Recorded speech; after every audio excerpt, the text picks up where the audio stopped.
श्री विष्णुवे नमः। जय श्री राधे कृष्ण मित्रों, बोलिए श्री लक्ष्मी नारायण भगवान की जय। बोलिए श्री राधे कृष्ण भगवान की जय। भगवान श्री लक्ष्मी नारायण जी की कृपा आप पर और आपके परिवार पर सदा सर्वदा बनी रहे। हिंदू धर्म में एकादशी तिथि का बड़ा ही विशेष महत्व माना जाता है। आषाढ़ मास के कृष्ण पक्ष की एकादशी को योगिनी एकादशी का व्रत रखा जाता है। योगिनी का अर्थ होता है जिसने इंद्रियों को वश में कर लिया हो। योगिनी एकादशी का व्रत रहने और इसकी कथा को सुनने से मनुष्य की सभी मनोकामनाएं पूर्ण होती हैं। वर्ष 2023 में योगिनी एकादशी का व्रत 14 जून दिन बुधवार को रखा जाएगा। आज के इस वीडियो में हम आपको योगिनी एकादशी की वही व्रत कथा को सुनाएंगे जो स्वयं भगवान श्री कृष्ण जी ने अर्जुन को सुनाई थी, और कथा सुनाने के बाद योगिनी एकादशी की संपूर्ण पूजा विधि, महत्व, नियम और एकादशी तिथि की संपूर्ण जानकारी देंगे। और साथ ही साथ ये भी बताएंगे कि एकादशी के अगले दिन व्रत का पारण कितने बजे करना शुभ होगा और व्रत क्या खाकर खोलें। तो आइए भगवान श्री लक्ष्मी नारायण जी के चरणों का ध्यान करते हुए योगिनी एकादशी की व्रत कथा को सुनते हैं। व्रत कथा को सुनने से पहले हमारा आप सभी से विनम्र निवेदन है कि आप भी अगर भगवान श्री राधा कृष्ण जी के भक्त हैं तो इस चैनल को सब्सक्राइब अवश्य करें और कमेंट में जय श्री राधे कृष्ण अवश्य लिखें। एक बार अर्जुन ने कहा, हे त्रिलोकीनाथ, मैंने ज्येष्ठ माह के शुक्ल पक्ष की निर्जला एकादशी की कथा सुनी।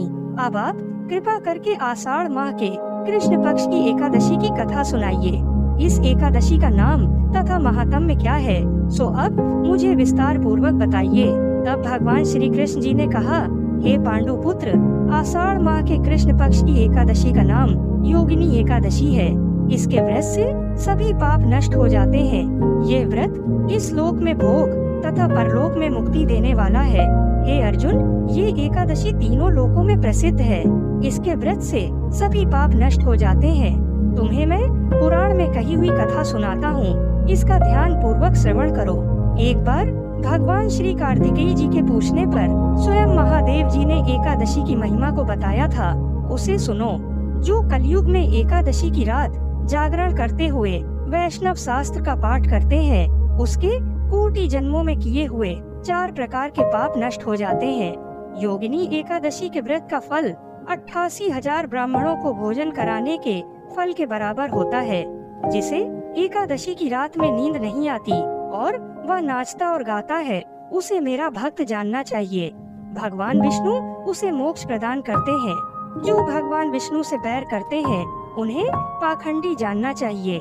जो मनुष्य एकादशी की रात्रि में भगवान विष्णु के मुखारविंद का बारंबार दर्शन करता है, उसे हजारों यज्ञ का पुण्य प्राप्त होता है।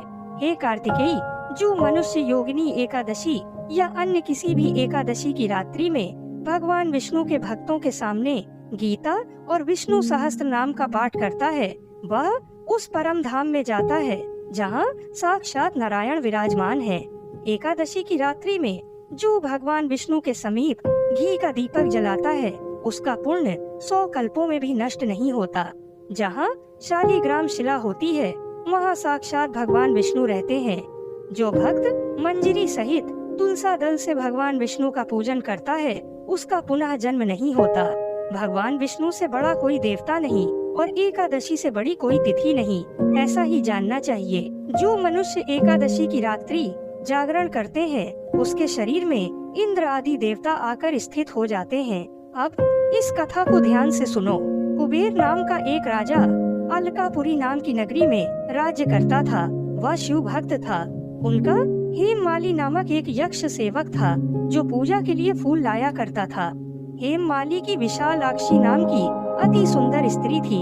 एक दिन वह मानसरोवर से पुष्प लेकर आया, किंतु कामासक्त होने के कारण पुष्पों को रखकर अपनी स्त्री के साथ रमण करने लगा। इस भोग विलास में दोपहर हो गई। हेममाली की राह देखते देखते जब राजा कुबेर को दोपहर हो गई, तो उसने क्रोध पूर्वक अपने सेवकों को आज्ञा दी कि तुम लोग जाकर पता लगाओ कि हेममाली अभी तक पुष्प लेकर क्यों नहीं आया। जब सेवकों ने उसका पता लगा लिया तो राजा के पास जाकर बताया, हे राजन, वह हेममाली अपनी स्त्री के साथ रमण कर रहा है। इस बात को सुन राजा कुबेर ने हेममाली को बुलाने की आज्ञा दी। डर से कांपता हुआ हेममाली राजा के सामने उपस्थित हुआ। उसे देखकर कुबेर को अत्यंत क्रोध आया और उसके होठ फड़फड़ाने लगे। राजा ने कहा, अरे अधम, तूने मेरे परम पूजनीय देवों के भी देव भगवान शिव जी का अपमान किया है। मैं तुम्हें श्राप देता हूँ कि तू स्त्री के वियोग में तड़पे और मृत्यु लोक में जाकर कोढ़ी का जीवन व्यतीत करे। कुबेर के श्राप से वह तत्क्षण स्वर्ग से पृथ्वी पर आ गिरा और कोढ़ी हो गया। उसकी स्त्री भी उससे बिछड़ गई। मृत्यु लोक में आकर उसने अनेक भयंकर कष्ट भोगे, किंतु शिव जी की कृपा से उसकी बुद्धि मलिन न हुई और उसे पूर्व जन्म की भी सुध रही। अनेक कष्टों को भोगता हुआ तथा अपने पूर्व जन्म के कुकर्मों को याद करता हुआ वह हिमालय पर्वत की तरफ चल पड़ा। चलते चलते वह मार्कंडेय ऋषि के आश्रम में जा पहुंचा। वह ऋषि अत्यंत वृद्ध तपस्वी थे। वह दूसरे ब्रह्मा के समान प्रतीत हो रहे थे और उनका वह आश्रम ब्रह्मा की सभा के समान शोभा दे रहा था। ऋषि को देखकर हेममाली वहां गया और उन्हें प्रणाम करके उनके चरणों में गिर पड़ा। हेममाली को देखकर मार्कंडेय ऋषि ने कहा, तूने कौन से निकृष्ट कर्म किए हैं जिससे तू कोढ़ी हुआ और भयानक कष्ट को भोग रहा है। महर्षि की बात सुनकर हेममाली बोला, हे मुनि श्रेष्ठ, मैं राजा कुबेर का अनुचर था। मेरा नाम हेममाली है। मैं प्रतिदिन मानसरोवर के फूल लाकर शिव पूजा के समय कुबेर को दिया करता था। एक दिन पत्नी सहवास के सुख में फंस जाने के कारण मुझे समय का ज्ञान ही नहीं रहा और दोपहर तक पुष्प ना पहुंचा सका। तब उन्होंने मुझे श्राप दिया कि तू अपनी स्त्री का वियोग और मृत्यु लोक में जाकर कोढ़ी बनकर दुख भोग। इस कारण मैं कोढ़ी हो गया तथा पृथ्वी पर आकर भयंकर कष्ट भोग रहा हूँ। अतः कृपा करके आप कोई ऐसा उपाय बताइए जिससे मेरी मुक्ति हो जाए। तब श्री मार्कंडेय ऋषि ने कहा, हे हेममाली, तूने मेरे सम्मुख सत्य वचन कहे हैं, इसलिए मैं तेरे उद्धार के लिए एक व्रत बताता हूँ। यदि तू आषाढ़ माह के कृष्ण पक्ष की योगिनी नामक एकादशी का विधान पूर्वक व्रत करेगा तो तेरे सभी पाप नष्ट हो जाएंगे। महर्षि के वचन सुन हेममाली अति प्रसन्न हुआ और उनके वचनों के अनुसार योगिनी एकादशी का विधान पूर्वक व्रत करने लगा। इस व्रत के प्रभाव से अपने पुराने स्वरूप में आ गया और अपनी स्त्री के साथ सुख पूर्वक रहने लगा। हे अर्जुन, इस व्रत के प्रभाव से सभी पाप नष्ट हो जाते हैं और अंत में मोक्ष प्राप्त करके प्राणी स्वर्ग का अधिकारी बनता है। मनुष्य को कभी भी पूजा आदि धर्म में आलस्य या प्रमाद नहीं करना चाहिए, अपितु मन को संयम में रखकर सदैव भगवान की सेवा में लगे रहना चाहिए। अर्जुन, अब मैं तुम्हें योगिनी एकादशी व्रत के नियम को बताता हूँ, इसे भी ध्यान पूर्वक सुनो। व्रत करने वाले को 10वीं की रात्रि से ही एकादशी के व्रत के नियमों का पालन करना चाहिए। इस दिन तुलसी मिश्रित जल से भगवान विष्णु की प्रतिमा को स्नान कराएं। भगवान विष्णु की प्रतिमा का इत्र से लेप करें और चंदन अवश्य लगाएं। योगिनी एकादशी के दिन पीपल की पूजा की बड़ी ही विशेष महिमा है। पीपल के तने में जल अर्पित करें और संध्या को घी का दीपक अवश्य जलाएं। इस दिन भूमि पर शयन करने से विशेष पुण्य फल की प्राप्ति होती है। रात्रि को भगवान विष्णु की प्रतिमा के समीप ही भूमि पर शयन करना चाहिए। योगिनी एकादशी के दिन गाय को हरा चारा और चने की दाल अवश्य खिलाएं। बंदरों को गुड़ और चना खिलाने से भी अनंत फल की प्राप्ति होती है। एकादशी के एक दिन पहले ही तुलसा दल तोड़कर रख लेना चाहिए। ब्रह्मचर्य का पूर्ण रूप से पालन करें और किसी को भी अपशब्द ना कहें और ना ही द्वेष की भावना रखें। स्त्री और छोटी कन्याओं का भूल कर भी अपमान ना करें। जरूरतमंद और गरीबों की सामर्थ्य अनुसार मदद करें। भक्त अपनी श्रद्धा और शक्ति के अनुसार निर्जला या सिर्फ पानी लेकर, फल लेकर या एक समय फलाहार लेकर योगिनी एकादशी व्रत को करना चाहिए। आइए अब एक दृष्टि काशी के पंचांग पर डाल लेते हैं।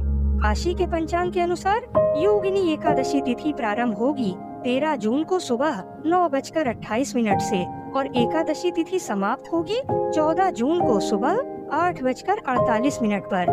तो उदया तिथि के अनुसार सूर्योदय के समय एकादशी तिथि 14 जून को होने के कारण योगिनी एकादशी का व्रत 14 जून को ही रखना शास्त्र अनुसार सर्वोत्तम रहेगा।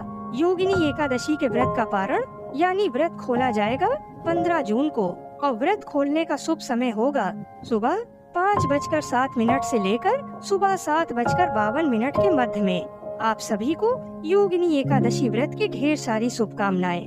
अगर वीडियो पसंद आई हो तो चैनल को सब्सक्राइब भी अवश्य करें। बोलिए श्री लक्ष्मी नारायण भगवान की जय। बोलिए श्री तुलसी सालिग्राम जी की जय। जय श्री राधे कृष्ण।